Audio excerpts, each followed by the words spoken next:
Hi guys, and welcome again to a funky fly tying tutorial. Today we're going to focus on a shrimp pattern. You'll all be pretty much aware of the success that pink shrimps had. I believe a guy called Tim Hughes invented that. Great fisherman, by the way. He's kind of moved on to pastures now. Salmon seems to be his thing, but we've got Tim to thank for this. This is my variation. It's called Death Mix, and the reason for the Death Mix is I've got two different dubbins in there. I've got like a UV ultraviolet and I've got a baby pink. So you just play with your ones, get the one that you want to get that mix. The good thing with this is it picks up UV very well. So the one I'm going to tie is going to be a little bit smaller. I've done this one because I've got eyes on them, but I'll show you a smaller version. Exactly the same fly. So we've got a check nymph hook. This is a fully mill barbless check nymph hook. Hanak 300 is another good one. But any kind of curved check nymph hook's got to work. And we've got a light tying thread. This is just my base thread that I'm going to work with. I'm going to finish the fly off with something different. But all we're going to do is we're going to run this up and down the shank just to create a bed, a tying thread.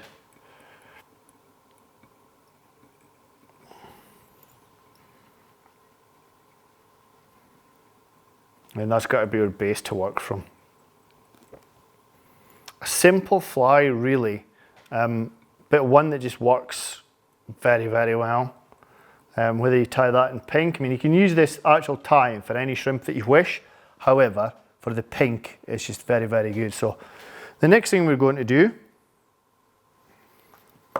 is we're putting in the rib, which is a monofilament or fluorocarbon, if you can see that. You see that? Pick that up in the camera. And I'll tie that in on my side, all the way down the hook shank, and stopping just as the hook's going in the vise there. Now I'll park this, get my little spring up, park this out of the way, in there. And now we've got like it's a clear shell back. Any clear shell back will do. You can use a coloured shell back, but I like this clear stuff. And I just cut a little bit of an angle on these because I'm pulling it down the hook shank. I'll stretch it, you see. So cut it in by that tip and then stretch it down the hook shank. And when you're doing this bit, this is crucial. It seems that it's thick, however, because it's a stretchy material, you can pull it. Just make sure that everything's even. Otherwise you'll get a kink, and we don't want a kink in there. So there we go, that's that in. You've got the profile, everything's in place. Looking good. There's a little bit of a bump there, I'm just going to fill in. To be fair, I can probably fill it in with the dubbing, but we'll fill it in now. And then into your Death Mix. Check it out, even says Death Mix. So I'm going to create a tight dubbing rope. I'd rather get 2 ups and downs with a dubbing rope, with a tight one rather than one loose one, because the problem with a loose rope is, yep, you can do it in a oneer, however, it's not as compact and you lose a lot of the fibres once you've had a couple of fish. So let's see what this looks like. Yeah, that's going on. So I've got a really tight rope there, you can see that. And my thread's pinged. Isn't that typical? That's okay, we'll go into the main tie and stuff. Normally, I'd have just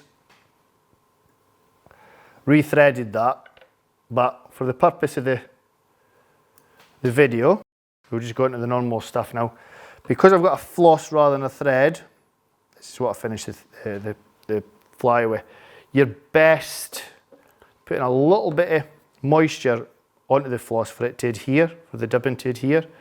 What I'd suggest is you use your tying thread all the way through. I've just done that for speed because we've done it on a video. Rather than thread everything up, we've got everything running, so. Nice and tight, nice and tight. Any bulby bits we don't want. We do not want thick bits of dubbing. Now, that's pretty much okay like that. All I'm going to do here is I'm going to come in with my whip finishing tool and just lock it in place, because we're going to bring everything up nice and tight, and then we're going to create the segmentation in the body. So the good thing with this is it's a stretch, bear that in mind. So it might look fat and too big for the fly, but it stretches. Make sure you've got no creases, and then come in and tighten that. I'm just going to check that once I get a couple of looking turns to see if it's okay both sides. A little bit more to this side. Yeah, that's fine. Now, I've got to come up with the rib shortly, but I'm always wary, like just what's happened there with these materials. Come back and do that again. I'm always wary with these materials because it's stretched. You want to pull back on itself all the time. So I tend to lock it down with a couple of thread wraps. Let me just check that again. Nice. Lock everything back in place, and I'll just come in and put one whip finish in place. It just stops everything from moving then. Okay, we now come up with a rib. This is a 7 pound, although it doesn't really matter, fluorocarbon, and I'm going to create that segmentation. I'm just going to quickly check again because I can't see your side properly. Yeah, that's fine. Up, segmentation, as even as you can get all the way through, and then just come up with your floss and I'll look and turn. Couple of look and turns in and snip everything down.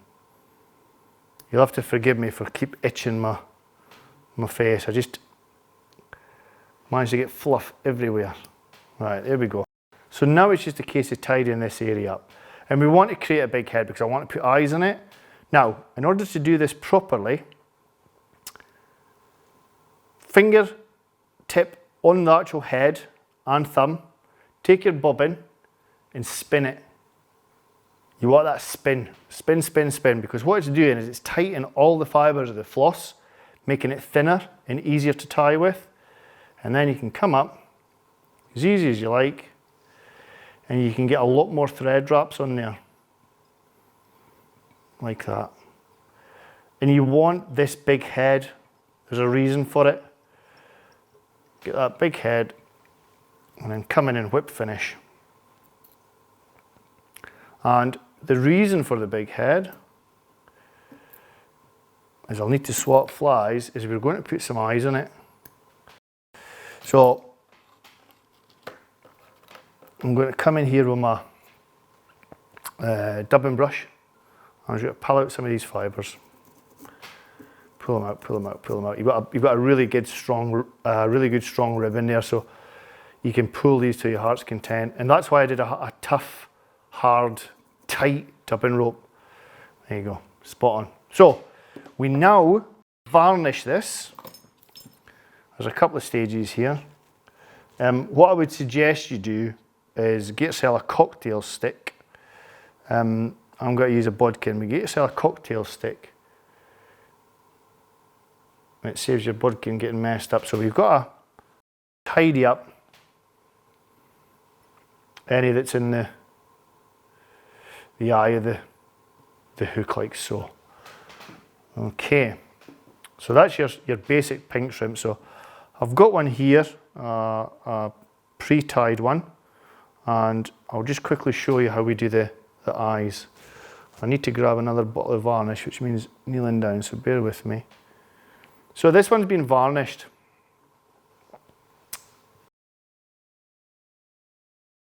I like to wet my fingers and get all these fibres out of my way before I do this.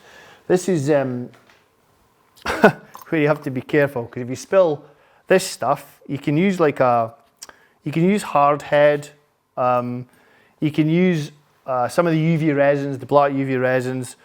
I always keep going back to like black varnish. Give it a wee shake. And this is where you've got to be careful. Jeez, be careful. Because if you spill this stuff, there's no going back. And you just got to dip the tip. Now, I'm going to turn this, you're not going to see me do this, but I'll show you the finished result. And then, you see that there? A little eye. I'll do the same on this side. And you've just created a little hot spot. But are these eyes a trigger? I think so. I think so. Let me just see if you can see those eyes there. If I just tilt that. Yeah, that's pretty much perfect. If you can see that there, you can see that eye. We might get a little close up on that, but yeah, you can see the eye there. A great trigger. So there you go. Death Mix shrimp. You can use anything you want for the body. That's my mix. It's a UV in pink.